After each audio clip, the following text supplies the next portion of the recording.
Thanks for listening in today. I am joined today by Elizabeth Harwood.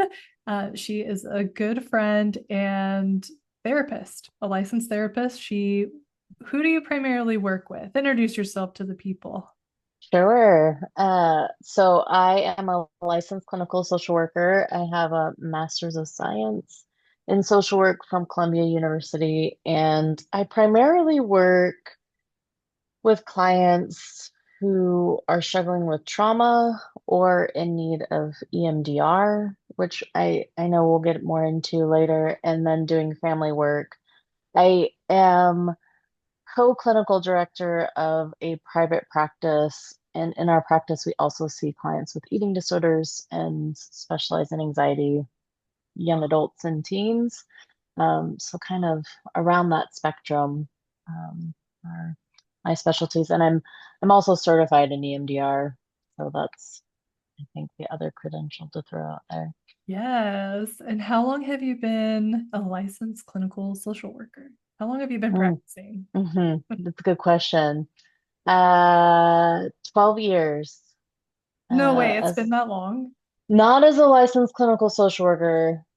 That's how long since I graduated from school. And the Yeah. way licensure works, at least in the state of New York, is when you graduate, you're eligible for your master's license.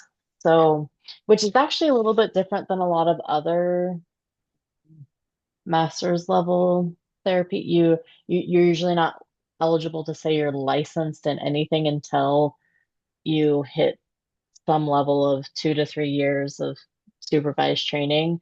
Okay. Um, but social work has two levels in New York. You're a licensed master's, so I've had that for 12 years, and then 3 years later, you're eligible. So 9 years as a licensed clinical social worker. Still can't believe Yeah, it's been that long. I know. It's crazy.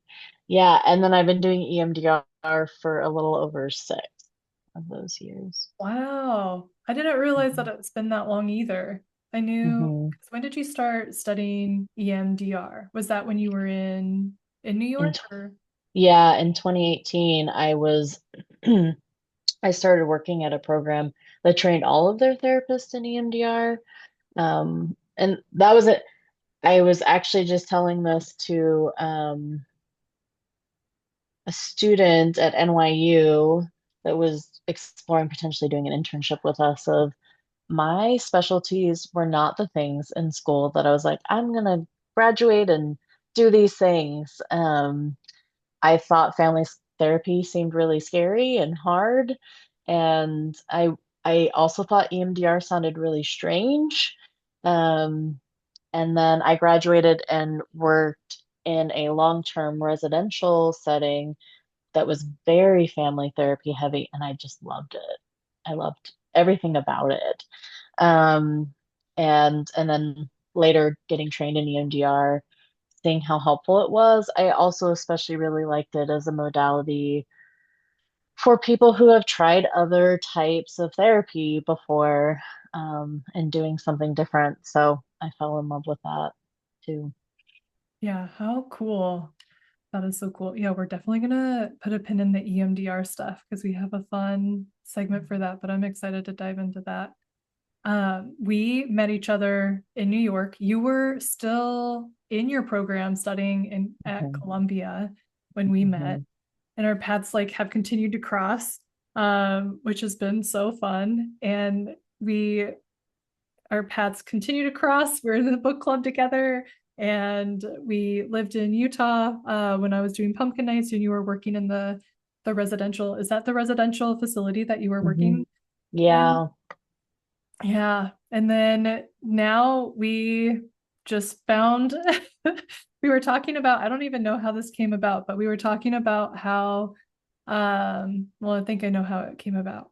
Is I work with a lot of therapists and counselors, licensed therapists and counselors, and I've also just seen different themes and trends around like the narrative of therapy, just in general, from people who, just like as a society. different kind of myths or different perceptions around therapy, who it's for, what it does, what therapists do, who they are. And a lot of it is not correct, for to be blunt.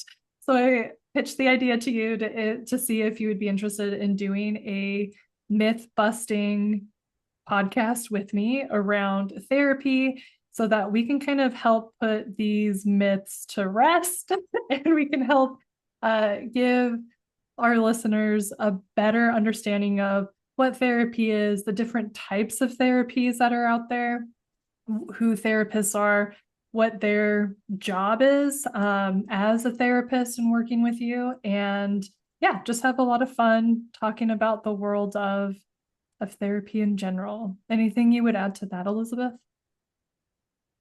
No, just I very much enjoy nerding out about books when we have our book club. I know. I have been slowly making my way. You know, I love a book when I buy the hard copy Physical and get the copy. audiobook. Yeah. I have been using a dry erase marker because I do not have a highlighter to go through all the pages, and I just re-listened to some of the chapters when I was walking my dogs this morning on a long walk. So I love that. Yeah, I'm still working on finishing it too. Part of my problem as a book lover is reading too many books at the same time. I love that. Yeah, Okay. Myth number one. Are you ready to dive into myth number one? sure. Myth number one. And this, we decided to start here because this is kind of the foundational myth, I guess, around why therapy is so freaking important. Not a specific type of therapy, but just therapy in general. But myth number one is that emotions need to be controlled, suppressed, or boxed up. Yeah, this is a big one. And it's a big crossover, I know, for the work that you do as well, um, with color mending. Yeah, it, you know, in the over a decade since I've been working as a therapist, if people ask me of like, well, what's the one skill you wish people could learn or know, or it's this being aware of knowing that emotions are just information. They're our way of telling us something's going on and it's connecting in this way to us. And then therefore giving us information of like, okay, how might we want to handle that thing? Um, and and just you both, because what happens a lot in my work is sometimes even before we can get to doing some of the trauma work or other things, there there's this work to reconnect with what's actually going on. Because it's hard to shift or make changes if you aren't connected in enough to know what's going on in the moment. And that's where the emotions really are helpful. Yeah. What would you say is your role? Like, what are some tells, I guess? What are some tells if a client comes in and you're like, oh, you're kind of avoiding this, or you haven't really like felt everything that this emotion or this experience has brought up for you? What are some tells that you've learned to pick up on? Yeah, I mean, I ask a lot of direct questions about it of like, hey, what's coming up for you? And for some of my clients, it's really hard to answer that question. Also, in EMDR as a modality, one of the things we check in regularly are what are the emotions that come up for you tied to this memory? And I have, and actually, speaking of Brene Brown, she's done research of, right, the average human can name three emotions as they're experiencing them. Mm, And I really see that in my work. And it's usually happy, sad, angry, some variation of that. yeah. And um and a lot of times one of the first tools I end up giving my clients is like an emotion wheel. or some variation of that to Yeah. sometimes even just look at it and they're like, okay, I can name it better now that I'm seeing these words, but pulling pulling that name out of my head, I don't think about it enough regularly to know. Or I'm really quick at pushing it away as soon as it comes up. Oh my God. Yeah. I would say that that's the number one thing that I come across in color mending. And one of the reasons why I created the tool is because I had such a hard time accessing that information for myself. Like I knew that there were so many different emotions out there, but the more that I've learned about like our nervous systems and how everyone has a different nervous system and how emotions aren't, yes, there are definitions of emotions, but emotions in our bodies feel so differently for everyone. And the way that we express emotions might be different. Like, for Mhm. example, someone who's sad, they might need the crying to be that release. Like that might be how they experience sad. But sometimes they when you experience sad, you don't cry. But there's no wrong or right. And so it's just hard. What I have found in my work is that it's hard for people too to access the emotion because they're not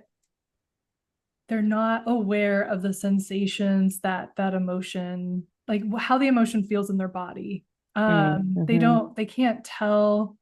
They can't tell like the difference between, like, yes, they can say that they're angry, but is it like a you feel betrayed sense of anger, or is it like you feel disrespected type of anger? And just being able to differentiate that and the sensations in your body help a lot. Like getting out of your head and more into the to what's happening. uh Yeah. yeah. Yeah.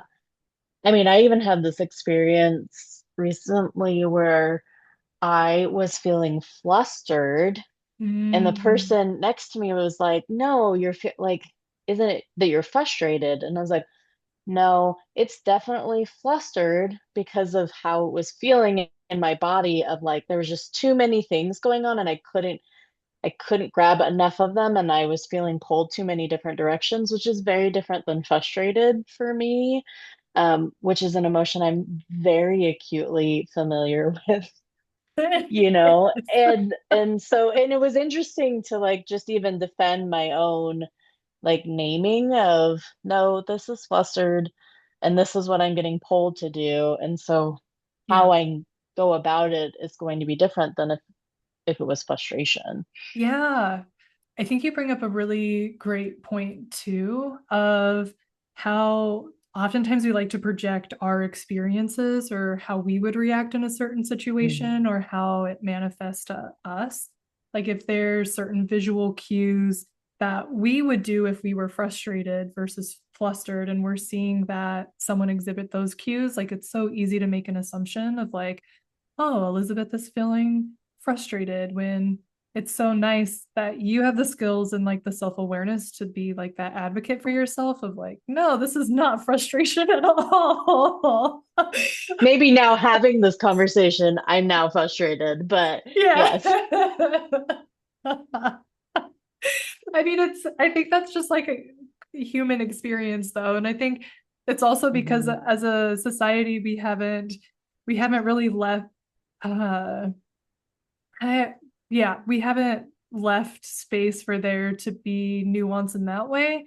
I think with emotions and especially some of the um like the triune brain theory about how our brains are reacting to the experiences that we have, instead of the constructed brain theory or the constructed emotions theory, where it's literally like our brain isn't lying dormant waiting to react, that's how we experience emotions, but our brain's literally just like predicting based off of like the data set it already has. And so a lot of times if we're able to just help our brains understand this is how a specific emotion feels in our body, it helps give our brains better data so that we can have that granularity that you have of like frustration versus flustered.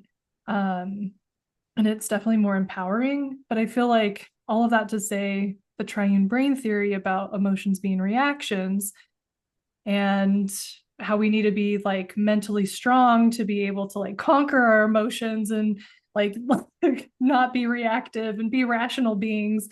I think it's just really perpetuated a lot of like misconceptions around emotions and how everyone feels emotions the same and how everyone expresses emotions the same. And I mean, it doesn't help that we have like in media and movies and TV that a lot of these actors have like gone through extensive training on this is what sad looks like and this is what all these other emotions feel like. So it's just data for us of like sad needs to look like that, when in reality it's just like getting curious about how you experience the emotions and how they show up for you and being able to know your how your brain works and how your body responds to emotions so well that you can have the you can be the advocate for yourself, but you can also understand what you need to get back to a balanced, more regulated state. For sure. And I use that tracking myself in therapy, right? Like I'm noticing what's coming up for me in a session with a client to then, you know, you use that in the therapy with a client. And sometimes that looks like me naming it of Okay. like like I'm tracking like some frustration or um sadness. Like, is that what's going on to you? And one of my favorite things is when clients correct me and they're like, no, it's this instead. And I'm like, great, like tell me more about that, as they're getting clarity for themselves. But there's a lot of tracking of my own emotions that plays into being a therapist. Tell me more about that. Tell us more about that. Yeah, I think, well,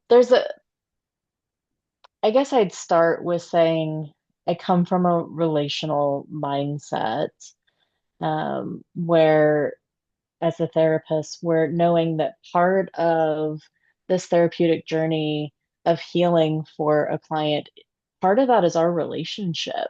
Hmm. And from an attachment lens, part of that is attunement.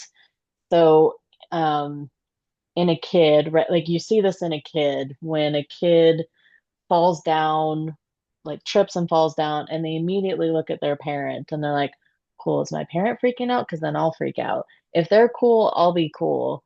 Um, and there's this attunement going on of I'm tracking and modeling and doing things. And so as a therapist, I'm in a very different role, especially as adults working together or teens even. But I'm tracking what's coming up for me and also what are the things that I'm wanting to attune or model with my client that would be helpful for them. Um, so I'm trying to think of a good example. Um, I know in a lot of, I mean, so one example is I can think of is sometimes if I'm tracking, I'm feeling frustrated about something that's coming up in therapy. It might be because this is a circle that we've gone through many times in therapy, and that this is the client's pattern that they are coming to therapy to work on and to do something different. And so that's my moment to call out of like, hey, we're seeing this pattern again. Like, how do we want to do it differently right now? Um, so that would be an example of that. Yeah, I love that. I love how it is. I love how what you just like laid out is like very much like one, you're hyper present, but you're not only hyper present about like your emotional state, it's also like the client's emotional state and you being able to what you said is like attune to yourself, but also like trying to figure out how what you can model for the client too. Yeah. That's great. So the role of curiosity, how would you say what do you have any thoughts about curiosity when it comes to using emotions as information or being able to figure out your emotional state? Yeah. I mean, I don't know. I'm not really sure therapy works in general without curiosity. So I was trying to work it backwards of like, oh gosh, I don't know how that would work without curiosity. Um, I think with emotions specifically, right, if we're running off the hypothesis of like emotions are just information to help us then figure out what we need to do or what would be helpful. Um, the role for me, the curiosity piece, sometimes that's clear, right? I was at the eye doctor the other day, and there was a woman that was saying, I'm tr like, I forget how she framed it exactly, but she's like, I'm tracking, I'm starting to get a little angry, and I know it's hunger, like I'm actually just getting hangry. And she's like, so I'm gonna take my lunch break right now before it gets to a boiling point. And I was like, I love that. Like she had clarity of like I don't have to figure out exactly what this is telling me. I already know. But Yeah. there's a lot of times things come up and we don't know exactly what it's trying to tell us or what might be helpful in alleviating what's coming up around it. And that's where the curiosity really comes in of trying to work on that awareness. Um, Probably every one of my clients at some point has had homework to just track their emotions and be curious about what they're telling them and curious about the patterns of emotions that come up um, and how, what a big role that helps. I really liked one of the books that Chelsea and I did for book club was Burnout, Burnout. I don't remember how if they say all the three, but Yeah. by Emily and Amelia Nagoski, and they described, right, like burnout happens when we have a lot of emotions come up and they're being shoved in this tunnel and there's no release of those emotions. Um, and that analogy has stuck with me because I see that a lot of um, if we're not both curious about what's coming up for us, but also how we're pulling them out of the tunnel, then it's really easy for them to get stuck and for us to get burnt out. Or Yeah. stuck doing things we're not interested in doing. Yeah. Um, Yeah. but but then we're confused why we keep doing them Yeah. without being curious as to the why we keep doing them. Yeah. Yeah. That I think they call it an emotion loop in that book too, and where being cognizant of expressing the emotion or letting like just sitting with the emotion to get all of the information that it's like giving you on like a little platter.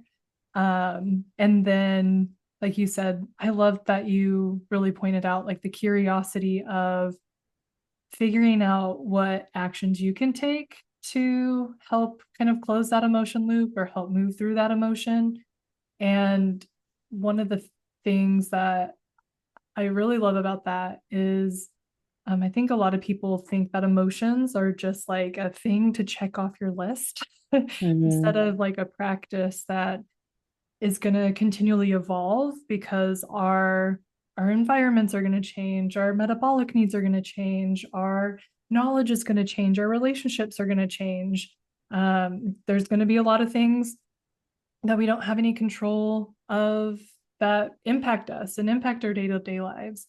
And being able to just get playful and curious about the simple like steps that we can take, or maybe it is a larger step. Um, Everything from like maybe I just need like the woman at the eye doctor, maybe I just need to go grab a little snack or eat a meal. Or maybe it is like I need to seek out some professional help and help Hmm. work with a professional to build some skills that I don't have, but I can learn. Yeah, absolutely. Yeah. I think that kind of ties into that's a nice segue into our second myth. But anything else that you want to chat about emotions or information before we move on to myth number two? No, I think the work that you're doing, um, as well as just, I think to anyone listening, at a minimum, if you want to pull out an emotion wheel once a day and just point at the ones or think about the ones that have come up for a day, that's a huge step in the right direction of just being aware of what's coming up for you and giving your brain that information. Yeah. I'll link a free emotions wheel at the bottom of this in the description because yeah, it's I mean, obviously you can also Google it. They're out there. They're if you don't like the Yeah. Yeah, and there's emotion wheels, so the way emotion wheels work is the more like familiar emotions, I'd say, are in the center, right? Like joy, anger, sadness. And then as it works its way out, it gets more specific, but it's usually in the same vein. So that you're like, okay, it might be somewhere in sadness, but can I get more specific than that? Um, or you might be like, nope, right now all I can really name is it's sad, right? Versus you might look at it another time, be like, no, no, it's actually I'm feeling like lonely. Um, and but there's also, if that's not your thing, there's ones with fun faces that you could look at, or I have I don't know where they are, but I have like emotion cards. I'm oh, a big visual person. And so sometimes seeing the visual of a picture, I mm, connect with sometimes before I know the word is what I'm connecting with. Um, and so being able to look at those and say, oh, yeah, that's it. yeah, another cue to be like, yes, that is 100%. Yeah. Yeah. I love I love a good dictionary too. I Hmm. just because what I loved about emotion wheels, and especially when I first started working with them or even got my first one from like a friend, I realized how many emotions I knew. Like you could use context clues to kind of figure out, but once you actually look at the definition of them, it's like, oh, another layer of that. I think burden was a great word for me, or what the one that stuck out the most for me with that is I didn't understand or realize that it has a lot, it can tie to like the cultural norms or the family norms that have been passed down For that sure. you're ready to like release or take the good parts of those things and kind of figure out uh, figure out a different approach than what has been modeled to you after like generations after generations. But I, yeah, there's so Yeah, many options out there. y- Dictionaries, visuals, for just sure. And finding the one that fits for you, and it doesn't also, I was going to see if I could find, um, it also doesn't, oh, here they are. It doesn't have to be that complicated too, right? Like yeah, if just sitting and getting just familiar with how things feel in your body is the first step, right? Of I just notice my shoulders are really tense, or and just starting from there and getting really curious. Um, that's a great place to start. Um, I pulled out so they're called mixed emotions, but like this is oh, an that's so example of one of great. stress. And then it has synonyms at the bottom. So tense, strained, under pressure might be an example. Um,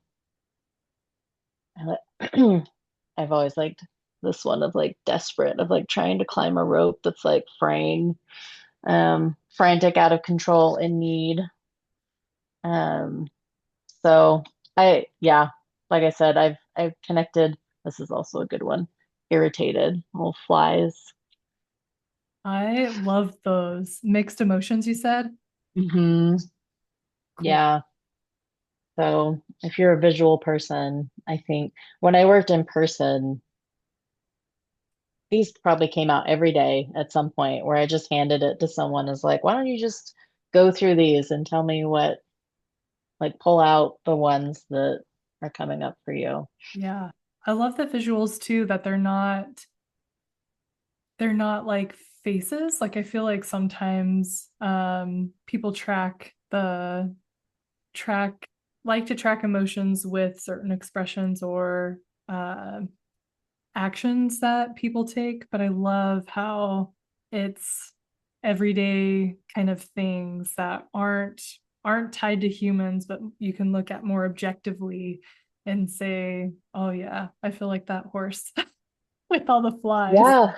One of my favorite, I couldn't find it quickly, but it's the guilt one, and it's always stuck in my brain. It's this dog having chewed, you see it that it's chewed the shoe and then it's gotten caught having chewed the shoe. And you're like, yeah, we all know how that feels. Yeah. Yeah. Um, That's yeah, so absolutely. good. Oh, those are so good. I'm gonna link those too. I'm gonna find them and link them. Yeah, I think they sell them on Amazon. Cool. Yeah, make it easy. Okay, so keep it simple. Recap number one, emotions are just information.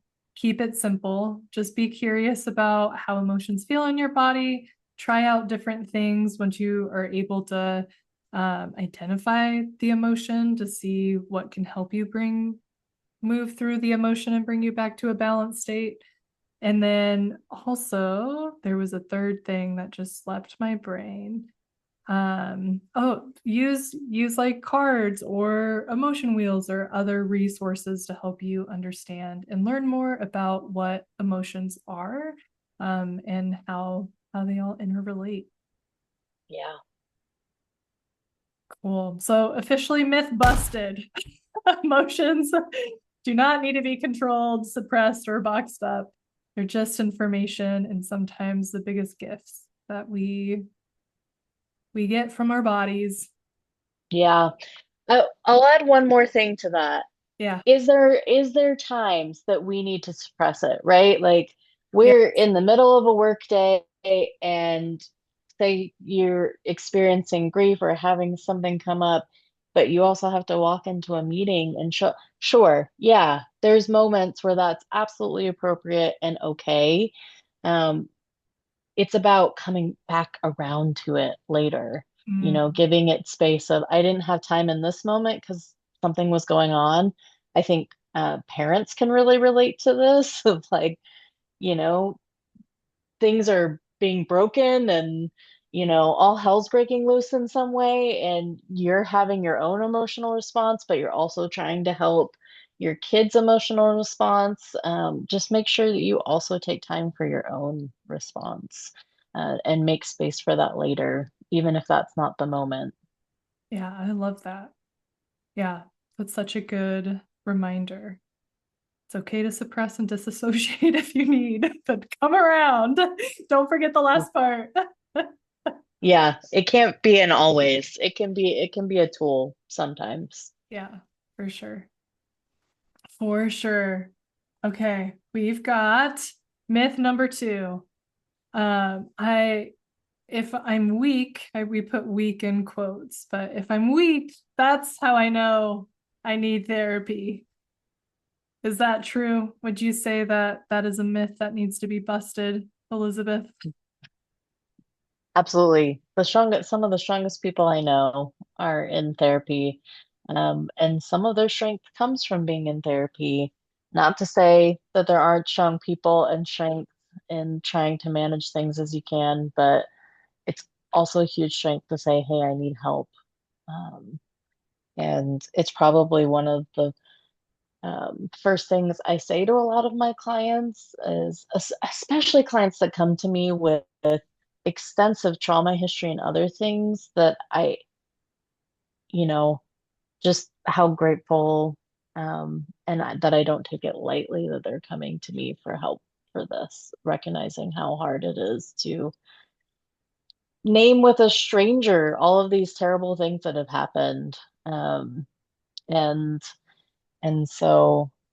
Um, there's a really strength and resiliency in looking for that.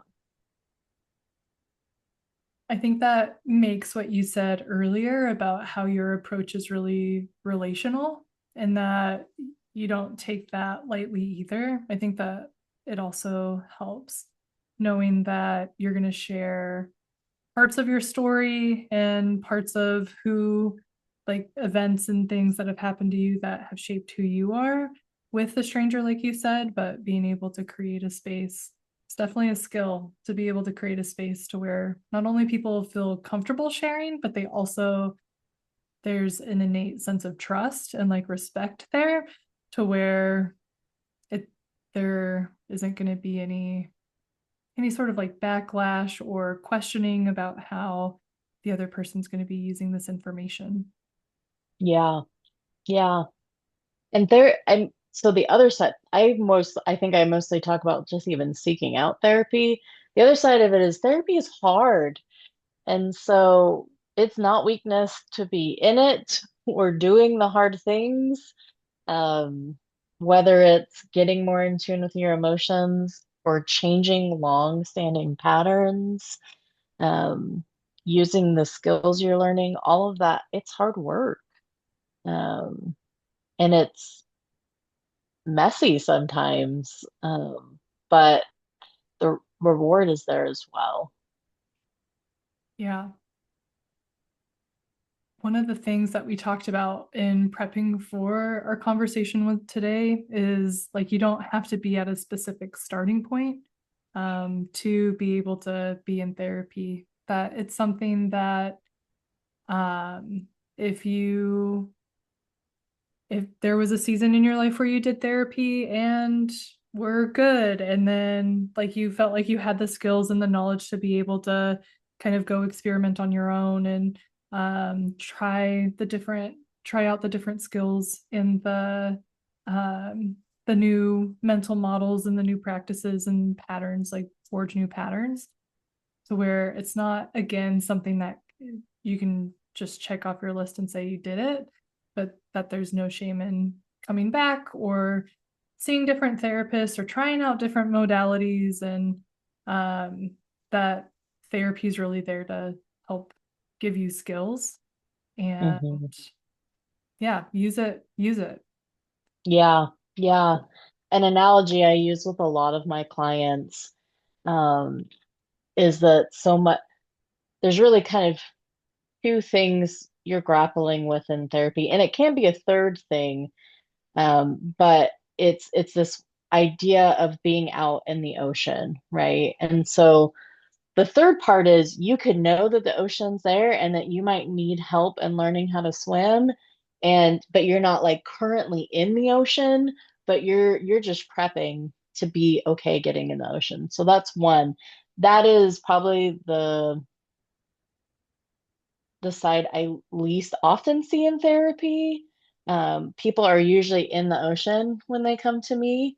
Um, and and in the ocean, there's really two types of work that happen. There's the type of work where we're trying to figure out how you're experiencing less waves, because you could be the best swimmer in the world, but if you're just being hit wave after wave after wave, it's not going to be enough. It's too much. And it's really hard to even try to swim when you're that overwhelmed and inundated, um, even if you know how, right? So that's one of like, how do we keep things where you're not getting hit so hard all the time? And then the other piece is this, like the skill of swimming itself of, okay, when these things do come up, how are you managing? How are you working through? Or you've had the experience of just going through it. How did it go? What worked well? What didn't?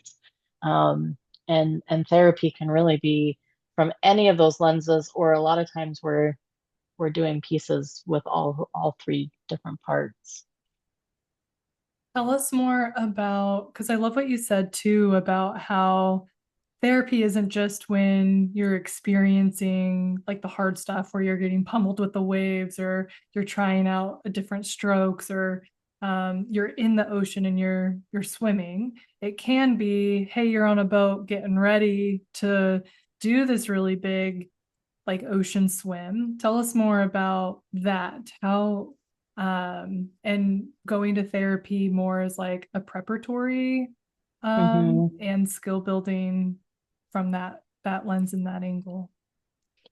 Yeah, it's interesting. What comes to mind the most is actually couples therapy. Um, in general, I've had a lot of experience with couples typically coming to therapy when they're full on waves, and that maybe someone's just like already walked off and been like, I'm not doing this anymore, right? Yeah. But the flip side is I also probably more than a lot of I see people who come into relationships or partnerships, marriages, um, knowing that it's going to be difficult and seeking out some therapy at the beginning to talk through things that um, integrating two different lives of what that would look like and be like, and even having someone that they could regularly just check in with about those points, um, and how helpful that is to set yourself up in that way, versus waiting too far down the line, especially when it comes to couples, um, when someone else is already decided that they're out. It's really hard to get them back in it when someone's already decided that they're out. Yeah. Uh, yeah. Yeah. I know with my husband Phil and I, we've done a few sessions of couples therapy, not because it felt like we needed to or like there was a big problem that we needed to like figure out. It was more of, hey, we've been in this relationship for 5 years and we're thinking about like starting a family and there's a lot of stuff coming up around that. So like let's go to therapy and figure that out. And it was really helpful. I think it was really helpful to have a third party, kind of like a neutral party, just to listen and make some observations of um kind of the stories that we were telling ourselves, both individually, but the stories that we were telling ourselves about what the other person was saying in their actions. And it's helpful to kind of get like a third party lens. I know Brene Brown in her book, Strong Ground, that we're reading now, she talks a lot about coaches and Mm-hmm. how coaches are amazing. Yes, if you're an athlete, yes, if you're playing a sport, but you can also have coaches for like relationships um and just any other leadership. But that's how Mm-hmm. I view the therapist that we went to as more of like a coach of being able to help us see things that maybe they're just like the tiniest little things like our footwork needed to be improved. But they were able to point it out and there wasn't any like emotional charge to it. It Mm-hmm. didn't feel like criticism or critique. It was really like, hey, we're all here on the same team. We're all playing for the same team. We all want the same goal. We want it. We want happiness. Yeah, Let's figure out how to do it. right. And that act in and of itself already helps with, I know that there's going to be waves coming up, thinking about like having a family and in these ways, but also already getting in and saying, okay, what can we do to not walk ourselves into a hurricane, right? Yeah. Can we like navigate around the hurricane? That would be ideal. We might get a little bit of a storm from the hurricane, but at least it's not going through like the eye of the storm. For sure. Or getting stuck in it. I mean, I think that's another Yeah. piece of like, for sure, we all still have our hurricane moments. Some we can't control and some we can, but how do we get to a place where we're not staying there? Yeah. Yeah. Yeah. Yeah. Okay, so myth number two, I feel like is busted.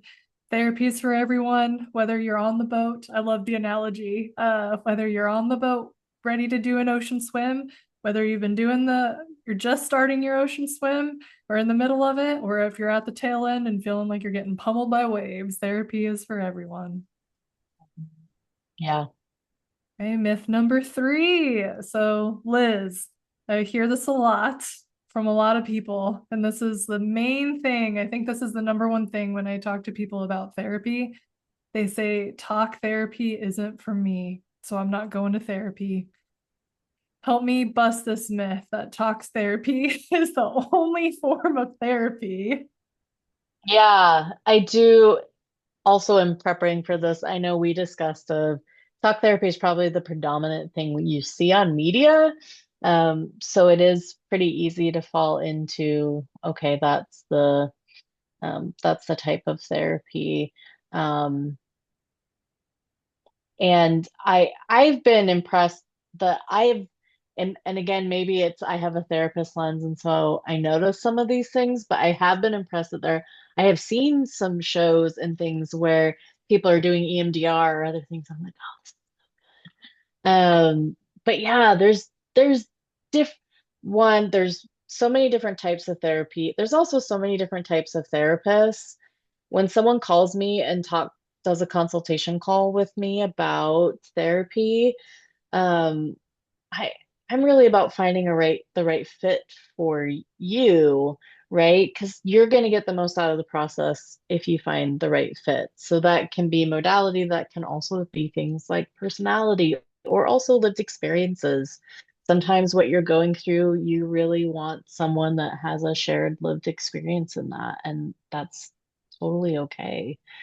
Um, some general different types of therapy. Um, so there's what you'd call like psychodynamic therapy. That's the type of therapy where um, you're sharing what's going on with the therapist, and the therapist is helping you kind of dissect what unconscious meanings and motivations might be around it. It has its origins with Freud, which is kind of like the origins of therapy. Um, and more what you think of when you see a show or something where someone's lying on a couch and just talking, and the therapist is, sharing. Um, there's skills-based therapies, probably the most popular are like cognitive behavioral therapy or CBT therapy or DBT therapy, dialectical behavioral therapy, which is a form of CBT. But for DBT, it was specifically designed to help individuals who struggle with suicidal ideation or might have borderline personality disorder traits. Um, but in general, that branch of therapy is you're looking at your cognitions, how they're tied to their behaviors, seeing where you might make shifts. And those shifts might belong in the thoughts themselves. It might also belong in the behaviors, um, and working through that. Again, high level of awareness in that model of you got to be aware what you're thinking and how that's tying to your behaviors. And if you engage in that type of therapy, that's something they check in with you regularly about. So would be asking those questions.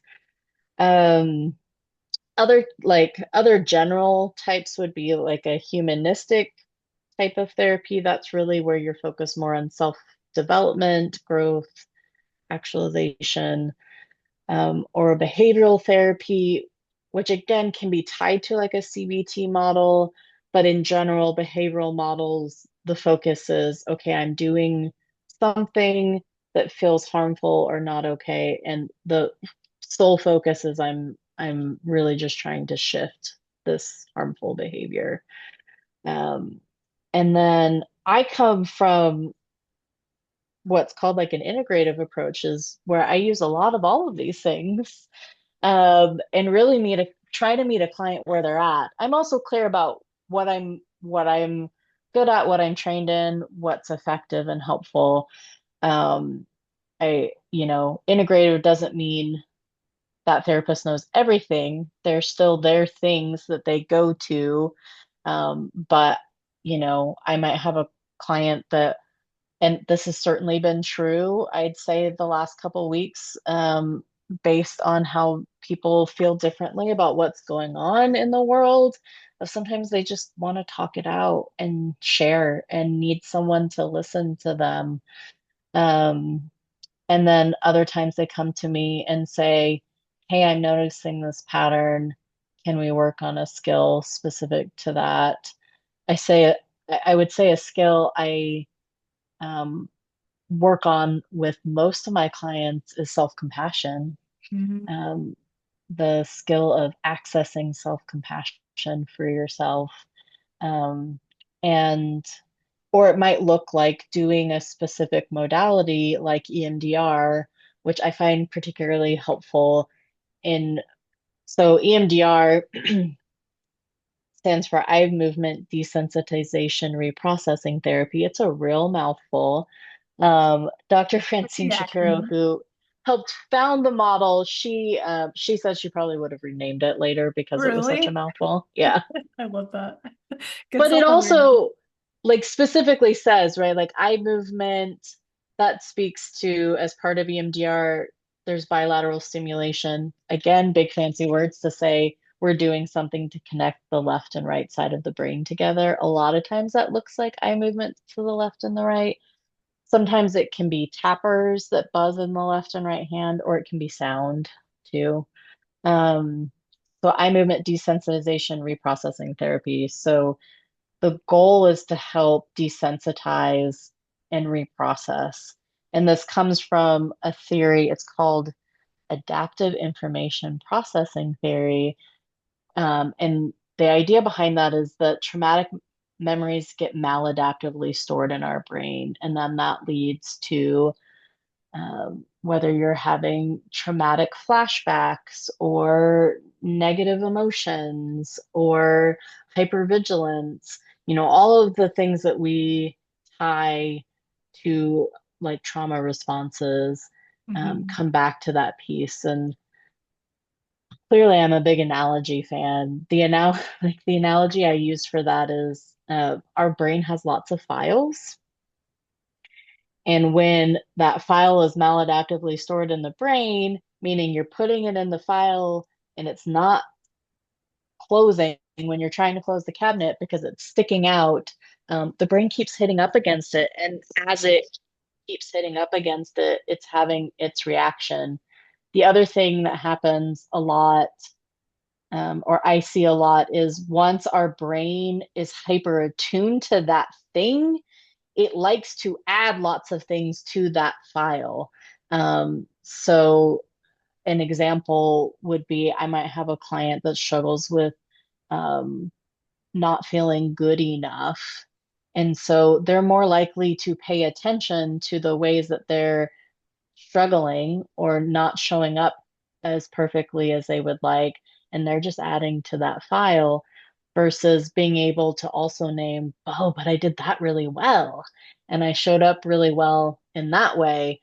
Um, and so EMDR, the goal of EMDR is to help both desensitize, which helps put that file more firmly in that filing cabinet, as well as reprocess, reorganize of, hey, maybe it's not that I'm not good enough, but maybe it's because I got told that when I was a kid in some context and I took that on, and now I've just been tracking that more.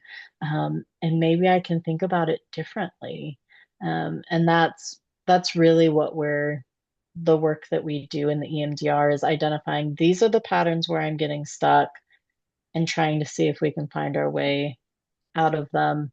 And I have the luxury of I have so many clients that come to me having done amazing work in traditional talk therapy, skills-based therapy, um, other types of therapy, and then they come to me saying, I've worked all of this stuff out, and yet there's this one thing that like I can't seem to shift. And it's being really recommended for me to try EMDR to do that. And it's just really cool work to jump right in with a client in doing that. It's also cool work to, take a client that's more towards the beginning of their journey of I've never done therapy before and I'm learning what emotions are for me, and working towards that. But it ultimately, and from a marketing standpoint, I've been told this isn't a great thing to say, but it's just true to who I am. My job is to work myself out of a job, right? Like I want my clients to be able to move forward in a way that they feel good and comfortable with. I'm also so happy to be here and supportive at the times that they need it. And just as you were saying earlier, sometimes that looks like someone's working with me for several years. Other times they work with me for a couple months and then reach out a couple years later when something else happening. Um, but my goal is that people learn the skills and sort the things out for themselves um, that they can move forward. Um, and so with all of that being said, I think that applies to most of us, right? Like if there's something we want to change or shift, then find the right modality that works for you, right? Yeah. In I the think, right time. yeah. Say more on that. Um, yeah, I think that sometimes it's just not the right time to start therapy for so many reasons. Sometimes it's financial, of like I don't that's a financial strain at the moment. Um, Sometimes it's I want to work on some other skills first, or, you know, or doing great work with you, Chelsea, and like becoming more aware of your emotions and before coming and doing this other work. Um, yeah, it can really vary of what the right time is, or even as I have lots of friends that are therapists, and so we'll talk about our own therapy we're in, and sometimes we'll even name of like, yeah, I'm aware I need to do that work, but like I actually don't feel up to it at this moment. So I'm just gonna sit here and do this other work first. Yeah. And I'll circle back to it eventually. But Yeah. yeah. I love that too. I love the awareness because I think that's one of the themes of life is just to be able to help understand your brain and your experiences and make sense of it. And like you said, have that self compassion and then also to create the life that you want, knowing like who you are and what you need in order to feel like you can become the person and create the life that you want. Um, I love what you and your friends say of I know that that's work I need to do, but I'm gonna like set that on the shelf for a second and come back to it. I definitely have done that too in my like the work that I've done. What I've found, which has been really really kind of meaningful for me is that there tends to be like a through line, at least for me, in all of my big themes. And so as I'm working on maybe something that I feel like is a little bit more manageable for that season of life, when I get to like the gnarly things or the bigger things that I'm not ready for, it feels like just doing the work and staying in the work helps like kind of work through some of the other kind of big layers of the onion, I like to call it, or layers of a parfait to Yeah. where, yeah, And sometimes we need to experience also the success of tackling the smaller things and the strength, yeah, both the strength and the weight that takes off of us of, well, okay, I've at least squared off this other thing that then gives me the energy to approach this really big thing yes. that I need to work on. Yeah, that's huge. Knowing that we Hmm. have just like attention and we can only focus on like one thing at a time as much as we would like to focus on everything at at the same time. Well, we live in a world that really invites that, right? Like there's Yeah, so many things pulling for our attention. Um, yeah, and I think that I think that's the other side of it, of being mindful of, okay, is this as an intentional, I just don't have the space or the energy for this for X, Y, or Z, or am I just like, am I filling my attention and time with other things to avoid Yes. doing the things? Yeah. Yes. And day to day, that answer might change. 100% from hour to hour. The answer might change, at least for me. Yeah. Uh, I know for sure I've definitely been as a recovering workaholic and trying to find the balance. And how do you find the balance of being present and being with the people that you're with while doing really cool, like big projects that feed, that just like feed me in like ways that I need, like my brain needs that stimulation. I definitely have noticed, I feel like last year was a good lesson for me of where am I focusing on avoiding the things and getting the little bits, like the little hits of dopamine by checking off the little things versus like tackling the big thing that when I tackle the big thing, all the little things kind of shift and change too. So yeah, it's so funny to see the seasons in life and what they all kind of bring and how it Yeah. changes. It's so dynamic. Yeah. And it's as like listening to you talk, someone, we've been friends for over a decade now. Something I've always appreciated about you, Chelsea, is seeing you work towards being curious and trying to find the next thing that you're trying to like work on or experience or explore. It was something I noticed like right when I got to know you, and like has just like continued, and it's just been cool. Thanks. That means so much coming from you. It was a lot of undiagnosed ADHD, but and a lot of dissociative behavior, especially living in New York. I think that's one of the great things about being friends with people for so long is that they see you in all different seasons of life. Like I remember seeing you in so many different seasons of life too, where it's like you love your job and then there's also parts of your life that you're just like really frustrated with or just that are kind of a bummer, and then just seeing us both navigate the ebbs and flows of what lights us up, what like the experiences that we have that are either in our control or out of our control that are hard and gnarly shit, and then seeing how we have just like come to learn and use our knowledge in very like impactful ways. I would say that's my favorite thing about you, Elizabeth, if I could, as the kids say, glaze on you for a second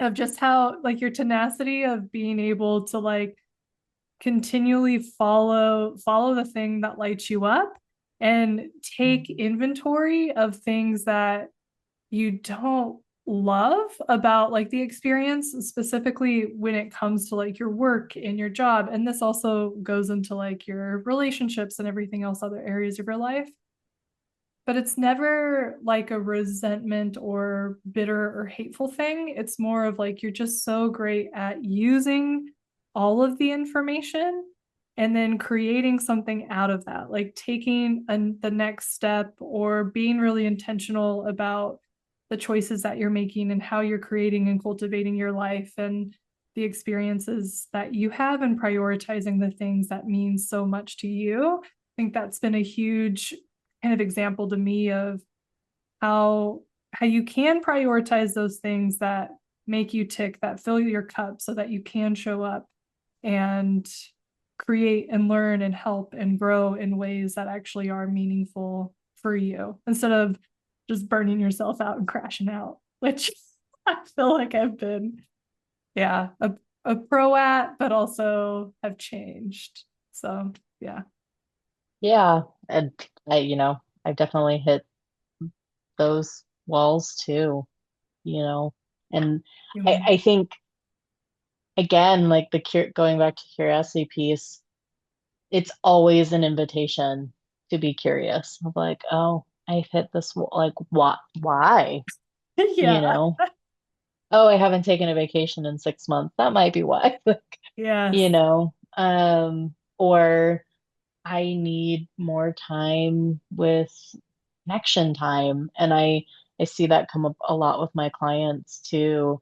Um, or Something I see a lot this time of year is like seasonal affective disorder. And I have a lot of clients who are like, I'm just feeling sadder and more depressed and I don't know why. And we talk about it, and come February, March, time starts shifting, more sun comes out and things feel better, Yeah. And so, which is just great information of like, okay, I know this is probably going to come up for me every year. How do Yeah. I, you know, I have reverse seasonal affective disorder. I don't love the summer. So I do the Yeah. things to figure out how to love that or survive. Yeah. The heat, it takes a lot out of us. You and I both. I tell Yeah, people it's the reverse winter, where summers are time to hunker down and go visit northern places and spend time in the mountains. And yeah, so yeah, for I sure.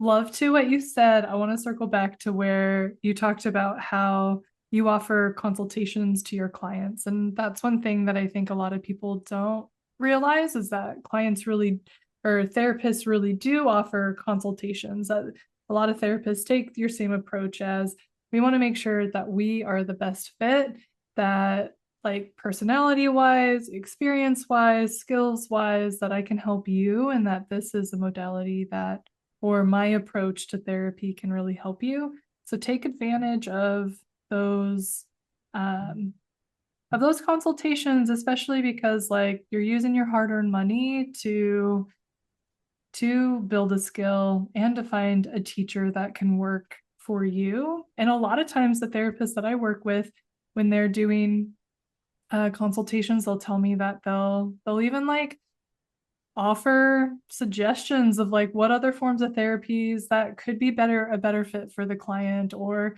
if they have other therapist friends or people in their network, they're happy to refer. I think that's the one thing that I've learned to love about a lot of therapists. I'm not saying every therapist does this because therapists are like any professions, there's good and not so good.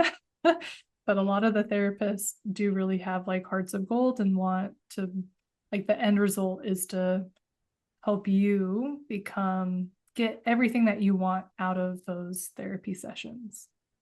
Yeah. Yeah. I mean, my job is to be I view it as be that support, right? And that's what Mhm. someone is coming to me and paying me to do. So, along with that, I'd say, and I tell this pretty upfront in consultations too, of I want feedback, right? If the way we're approaching it or the way that we're going about it isn't helpful to you, tell me, let's regroup. Let's figure out if there's a different way we can manage it. Or, yeah, absolutely. Like maybe it's you know, this isn't EMDR is not the right fit or something else isn't the right fit, and let's find you the right fit. Yeah, Um, yeah. yeah, I love that. So I want to say myth busted. Talk therapy is not the only form of therapy. There's so many different therapies out there. Definitely take advantage of the consultations. Definitely take advantage of um, just the internet in general. A quick Google search, even going on YouTube and hearing different therapists talk about different modalities. I know that a lot of people have, there's a lot of therapists on social media and even just watching some of their videos or going on their websites or doing something to see if they're a good fit for you. EMDR too, definitely check that out. I'm a huge advocate for different modalities that can help change and shift, especially when you have done work for a long time or therapy work for a long time and feel like you've kind of plateaued. Or there's just some themes like you were saying, Elizabeth, that it feels like you can't move past or that you just keep hitting again and again. EMDR and other modalities have been really beneficial, at least for me in my life. um, in my family's lives to where it can help. Um, and I like the curiosity there too. So myth busted. Myth number 4, I think we myth busted this myth along with myth number 3. It was the length of therapy, not a one and done thing. Emotional health is not a one and done thing. It's a continual thing. But any any other thoughts on that specific one before we bust that myth? Yeah, I mean, it's really, it's, I mean, again, and this is a piece where I really encourage clients to advocate for themselves, work together, collaborate with their therapist on what they're wanting to work on. You know, I have clients that I work with just on a very short-term basis of we're just working on this one thing. Mhm. Um, I do a lot of adjunct therapy, which is to say that a lot of times they might have another therapist that they work with um, in some other capacity, and then I come in to just tackle the family piece or the EMDR piece. And as we kind of sort those things out, you know, walking away. That being said, I have other clients that I've worked with for years, and I enjoy that work as well, you know, of being the person that you're okay, I'm coming to continually check in about how I'm sorting through these things and working through these things. Um, but it can really vary. That's got to be really rewarding for you too to work with someone like long term, either in a way to where you see them pretty consistently over like years, or if you work on and off with them for years, but even just seeing the growth and progress of of a client in that way, that's got to be really rewarding. Yeah, it really is. I was really lucky. My first job out of grad school was working in a long-term res for teens who would be there usually somewhere between a year and 18 months, sometimes shorter, sometimes longer. And this was the place I mentioned that was very family intensive. And that what my first experience, that was my first experience and just really lit me up of seeing these clients and their families um, go through these significant changes in a very intensive way. Residential is very intensive in a way that outpatient is not, right? Like this, you are around them, you know, for many hours of the day and in many different capacities. In this job, we even took the families camping twice a year. Oh, Like, cool. you know, very, very different settings. And then to see the change at the end of that time. And then a lot of them would come back and do alumni weekends or check in and just share how things were going. And um, it, there's a lot about being a therapist that's super rewarding. There's a lot that's also can be challenging, but the Yeah. rewards are big of seeing people um, make the changes they want to do or embrace more authentically who they are and Mm, finding that for themselves and navigating that path. It's just really cool. yeah, that is awesome. That is awesome. So, myth number 4, officially busted, that therapists are partners and treat them like a partner and have conversations about the length of therapy, how long that y'all should be working together. And yeah, doesn't have to be a forever thing, doesn't have to be, it can be a year work with the same person for years. It can be work with several therapists for years. It can be seasons and times, but it's really what you need and the skills that you want to build. Hmm. Yeah. And know that you can keep having those conversations, you Mm, know, ask those conversations on a consultation call, but also check in. I try to check in regularly with my clients, as well, of like, how are you think things going? What are your current goals? We feel like we've met this goal. Do you have other goals? But it's also totally okay for you to bring that up and share that as well. Yeah, for sure. Be your own advocate.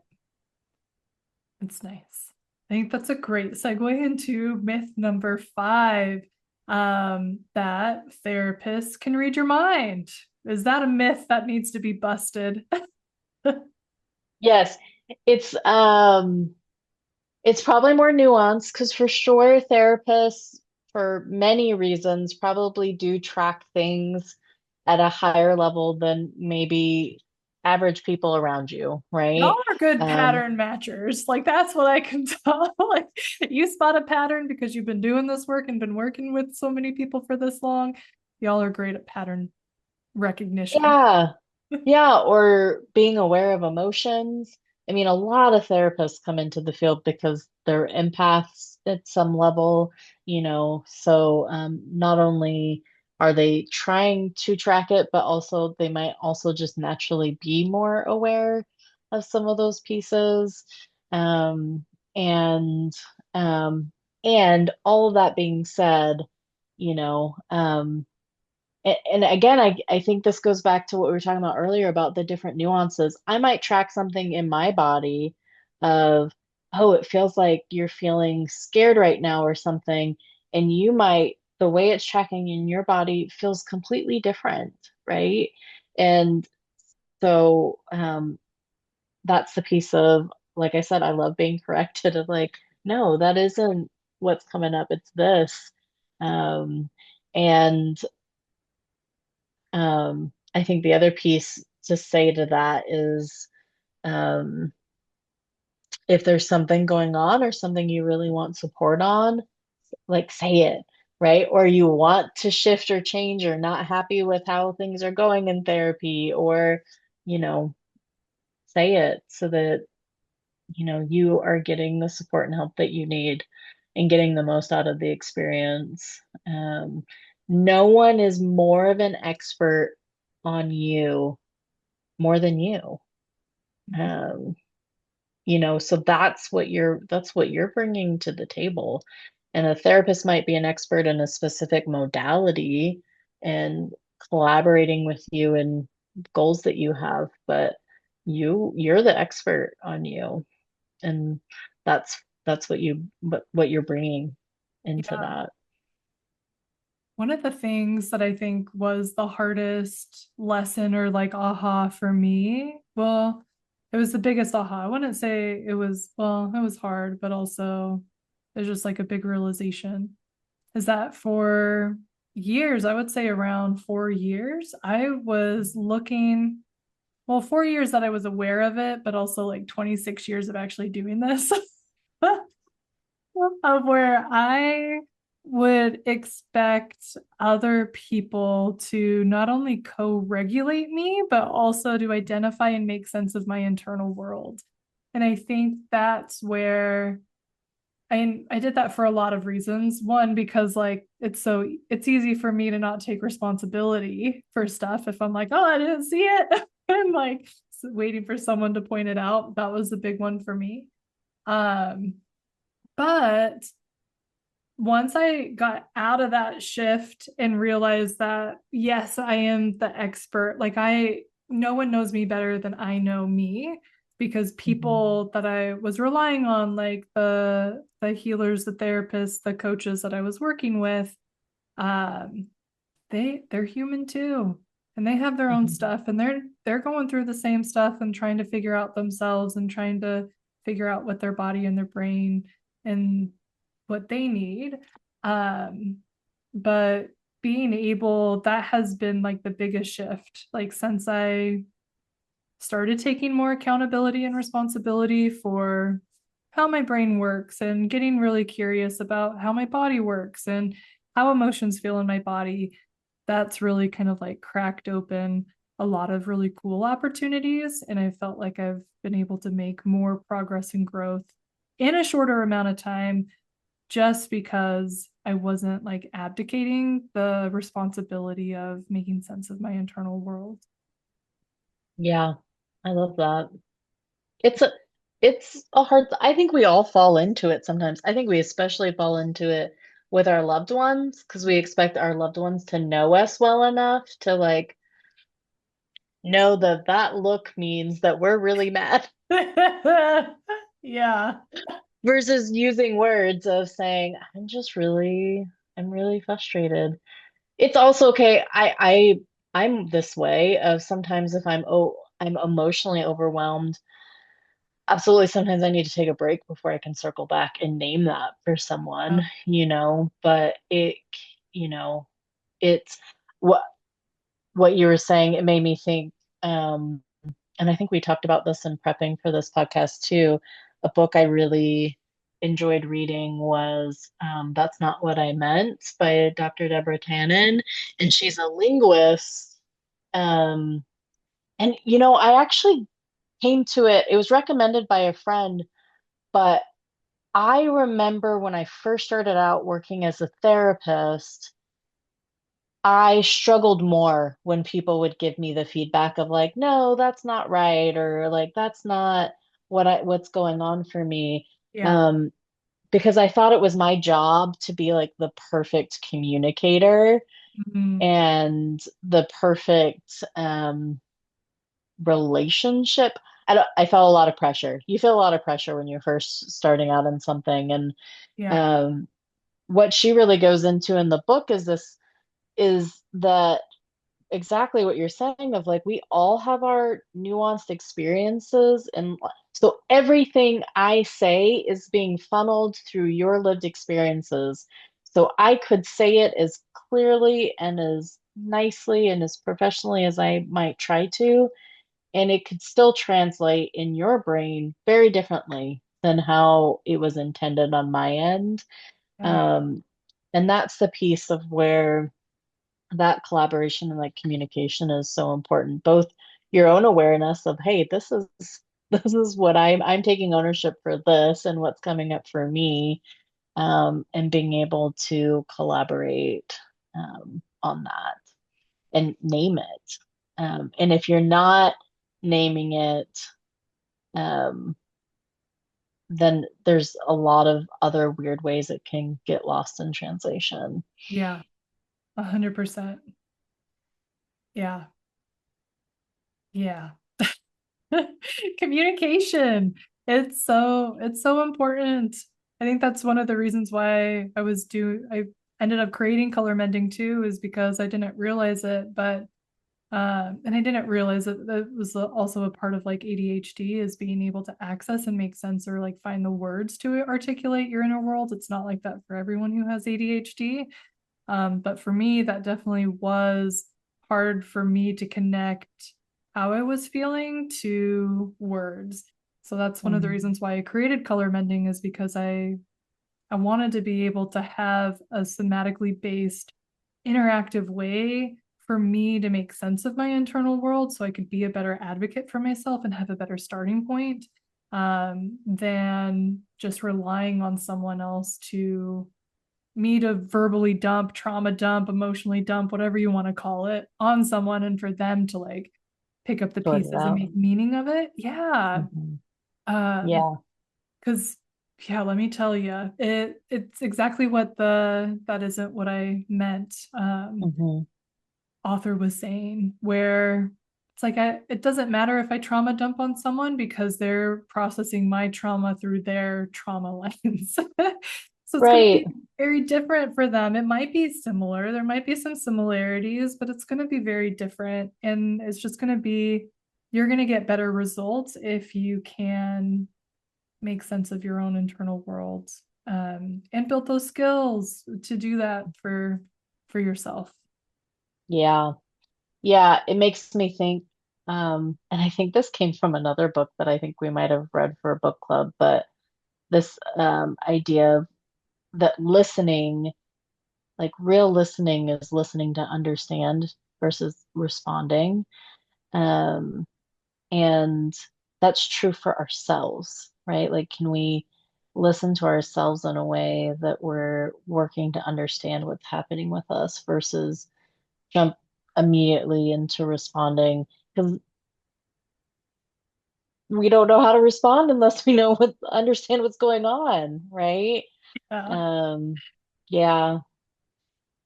The other thing that came up for me is, and I should have said this when we were talking about different therapy modalities. What I mentioned was not even an exhaustive list of different types of therapies. There's also more experiential and like or somatic that are um, when I worked in this long-term res, they did a lot of experiential. So that's going out and doing something. Um, in this case, sometimes it would be going out on a course and then through the experience, and it was part of the reason we did these camping trips as well, through the experience, being asked to track what's coming up for you and how. And I loved that for many reasons. One, talk therapy isn't like, you know, it can be really hard for people to communicate for various reasons. And so sometimes that experiential piece can be so helpful. But also, I think that's so much of life of like we are living a grand experience of just trying different things and again, just tracking what's coming up for us and where are the ways we want to shift and change and where are the ways we really want to embrace because we love them and we think that's part of who we are and authentically feels good. Um, yeah. Yeah. Experiential. That reminds me, I met last year, late last year, I met someone who, um, her husband's a firefighter. And so she works with a lot of like first responders, and there's a lot of first responders are very similar to like pilots, like airline pilots, where mental health or seeking help is kind of taboo because if you have something like your mental state and your ability to show up and do the work is directly tied to getting a paycheck, having a job, being licensed to be able to perform and operate the tasks. But what she was saying was that a lot of first responders really love the experiential forms of therapy because it gets them to do something, but there's also a lot of like CPTSD and PTSD in those industries and in those services where getting in their bodies and help moving through emotions in that way helps to be able to access like the verbal skills and like the talking portions of it. So really like Yeah. just wanted to emphasize like and reiterate what you were saying too of there's so many different types of therapies out there. um, and some therapies could work really well for you and your career and your experiences, and other therapies could not work great at all. But it's not because you're broken, it's not because it's not working, it's literally because it just doesn't work, and there's nothing Right. wrong with it. And And there's different ones that are right for different moments in your life too. Um, yeah. yeah, yeah, absolutely. Yeah. Okay, so myth busted. So therapists are not mind readers. they they cannot read your mind. They might be empaths or really good at pattern recognition, but be your own advocate. um I I'm th- realizing now we maybe should have put in a myth that was true and not all like that's true. we just really like busting them. That's Yes, fine. we do. I definitely, when I was putting this together, I was like thinking about Mythbusters on the Discovery Channel, and I definitely am gonna have like some graphics of myth busting and sound effects. Which And isn't as fun when it's true. So for sure. yeah, maybe Sorry for we'll the do, lack of variety, everybody. maybe we'll change it. We'll have the last myth be true. I'll change it to online therapy is just as effective as in-person therapy. True or false? Does that need to be busted or validif validated, I guess. Yeah, it's definitely true. There's empirically, you can find a lot of studies around this now. Pre-COVID, there wasn't a lot of studies of it. Also, pre-COVID, the studies that were done on it were more based on literal talk there, like through a phone. Like that was the modality most studied and looked at. The advance of having Zoom. I know as an EMDR therapist, it wasn't done a lot before the pandemic, but now, like, I use a platform called Remote EMDR, and it allows me to have all access to all of these different types of bilateral stimulation, and provide EMDR in an effective way online. Um, Again, this is so individual. While it is as effective, it won't be as effective for everyone, right? Advantages to online therapy is, well, one, I think it can give you access to a lot more variety. You're not just looking for therapists within like a 10-mile radius. So you have more access to really finding the right personality modality fit for you. Um, so many of people I've talked to around it of just liking how it fits into you can fit easily into your schedule.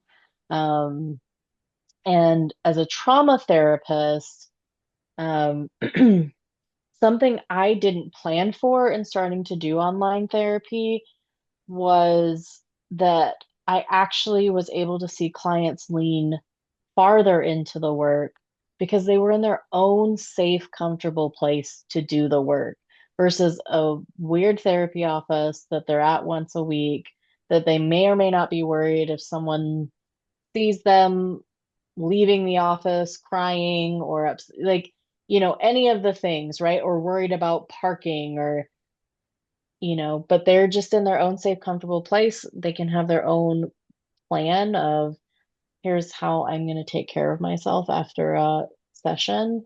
Um, and it wasn't even something that I had really thought about until I saw it happen. And I was like, oh, this is really cool, that this is accessible. Or my business partner, she does eating disorder therapy, and for her, right, if she's working with a client and they're identified that they've restricted so far that day, then it's an invitation of, all right, let's walk into the kitchen. Take me into the kitchen. Let's find you something to eat. What does that look like, right? And able to engage in a different way than you would in the office. But some things I would say always to consider, right? Like we've talked about therapeutic relationship being a big thing, like finding the right fit, right? Um, Safety is a big one. Both are I have clients that based on the work that they're trying to do, it might involve that they're living with someone that is involved in some of the work that they're doing, and it's not really safe for them to talk about that at home, right? So that would maybe be a better fit to going in person. Are you comfortable with technology, um, and navigating it? I have clients in their 70s, rocking using the platform and doing EMDR, and I think it's amazing. Um, and then I have teenagers that can totally run circles around me and how my one fix is let me turn it off and turn it back on and see if it works now. Um, so, but yeah, if you're looking at online, how comfortable do you feel with doing that? Um, and and yeah, what does the time after look like? If you're worried that doing hard work, you're going to put yourself in a position where you're not really going to want to drive 30 minutes home, or, um, all of these are just things that I would say think about as far as your own. I have a lot of clients that I would say would be fine with either. And it's more about finding the right fit modality and therapist wise. But there are many things to consider when you're trying to find the right fit. I love the list that you ran through. And while it wasn't extensive, I think you hit on some really important pieces that can help people choose or be better advocates and choose an approach to therapy that will be like more beneficial to them and their goals and what they're hoping to achieve. Yeah, for sure. Definitely not an exhaustive list, but a good place to start. Yeah. And one of the questions I would say, which it's funny, I've had the thought of like, gosh, if I was starting therapy for the first time, I'm not sure I would ask this question, but I have so many clients that come, like, can you please explain to me, especially with the MDR, what a session would look like? And I love that they asked that question. I don't think I would have that would have even crossed my mind to ask, but yeah, I think it's great that they do. And we can talk about it. Um, yeah. So I would say all of that of like, take some time to think about what your needs are, what you're looking for, and then really, and questions you want to ask, and then really go into it. Um, I really view consultation calls kind of like mini interviews of like Yeah. interviewing to see if I'm a good fit for you and what you're looking for. Yeah. And it goes both ways too. I think that's one thing that I've learned as I've gotten older with interviews is yes, you are it's a two-way thing. Like it's more of am I a good fit for them and am I a good fit for them and are they a good fit for me? Mhm. And I love that. I think as a society, especially when it comes to like mental health, it I feel like the people who are having the consultation calls, both the clients and the therapists, they are viewing it as that, and they're being honest about if one or both people don't feel like it's a good fit. Um, so Absolutely. And I know you mentioned it earlier, and I do think a lot of therapists do offer of like, hey, I don't think I'm a great fit, but this might be a better fit. Even if you're feeling that way, feel free. Or I know I've been told that sometimes the response I get on is like, oh, I'm not a good fit, or I'm full. I don't have space for a client, or our times don't match. That's another thing to consider. Um, is feel free to ask the therapist, do you have a recommendation of, I get asked this a lot because I do online therapy. And if someone comes to me and says, no, I really feel pretty strongly that I want that it's going to work best for me in person, do you have a recommendation of someone that does what you do in person, and being able to offer that? But don't be afraid to ask, even if it's not just being offered to you. yeah, 100%. Love it. Love asking questions. It goes back to the curiosity. Curiosity, yeah. The worst they can say is no, and you just be where you currently are at. But the best is that they'll be able to maybe give you a little nugget you can go follow and chase down a rabbit hole and find something even better. Yeah, and I recognize as a therapist that I maybe have more networks or Mm. ways to, so if I get on a phone and someone's asking me for like a modality or something, or an insurance I don't take or something, and I don't have a direct answer for them, I usually ask them, are you comfortable with me reaching out to the networking platforms I'm on and other things? And can I email you, call you back with a response? And most of the time, people are pretty comfortable with that. But Awesome. you can also, even if they don't have a direct answer, you can ask, do you have any ways? Because I do. I recognize I'm on email listservs that clients are not, and I have a network that may have more information than I do. Yeah, for sure. That is a good reminder. So, myth number 6 is true. Online therapy is. as effective as in person. Well, Liz, let's have you talk about how people can contact you, find different therapy resources, anything else that you would want to leave people with as a starting point. Sure. So, if interested in contacting me, I'm a licensed clinical therapist in New York.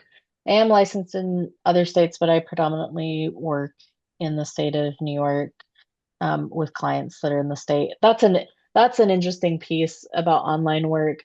It, for the most part, it matters where you are versus Mm. so if you are physically in the state of New York and are interested in reaching out to me or our business, um, we're our business is Cultivating Courage Psychological Services, and our web address is couragepsych.com, and we'll leave that in the notes as well.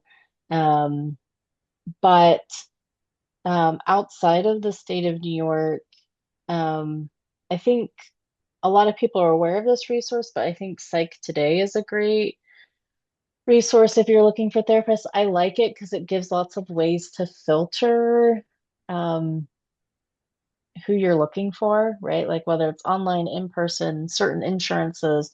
Um, uh, espe- it also gives you options to do lived experience filters too. Cool. Um, so that's a great resource too if you're looking. Um, And then for if you're specifically interested in EMDR, the international website, which is EMDRIA, um, is a great resource to look for if you're looking for someone that's trained or certified in EMDR in your area. That would be the place I would send you to. Um, well, thank you, Liz. Thanks for spending so much time with us and helping us bust some myths and prove some of them true, or at least one of them. I love that we did that mid shift. Anything else you would want to leave folks with? Um, I had this in my notes too. If you're interested in just learning more about EMDR, Yeah. um, you you probably picked up on this in the podcast with Chelsea and I. A big book nerd here. It's actually something that I bring up a lot in consultation calls with clients of like, if you work with me, I will probably bring up a book that relates to something we're talking about fairly regularly. But I really love if you're interested in EMDR, just curious about learning more. There's this great book. It's Every Memory Deserves Respect. It's co-written by a therapist who provides EMDR therapy and then an individual that went through EMDR therapy. No So you way. get both the perspective as the clinician and the individual, which in my mind actually makes it more accessible of to understand it. Um, they also have um, there's lots of great pictures as part of the book. Clearly, also a visual person.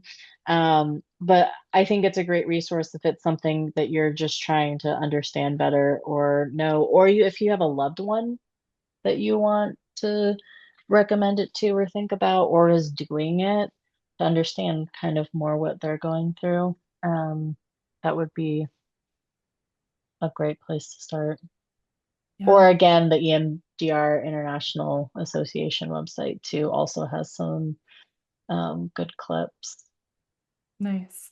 I love that book, the concept of the book of having the clinician and the client. That is such, yeah. I haven't heard Yeah. of a therapy book like that before, so that's a fun approach. Yeah, I don't, I should double check before I say things that aren't true. But yes, this wasn't true. This did not exist when I was trained in EMDR. And I love that it is a resource now. Um, it came out in 2021. Um, and so um, yeah, a lot of the books you find on EMDR are written with clinicians in mind, like a clinician to a clinician. This is one of the few I know of that is written in mind of someone that's interested in just understanding it. Yeah, that's awesome. Yeah. Love it. Well, definitely check out the notes for all the links that we talked about. I'm going to link all the books and other resources that we talked about too. So, a wealth of information. Just thank you so much, Elizabeth, for sharing your wisdom with us. And we'll catch you all next time. Yeah. Thanks for having me on.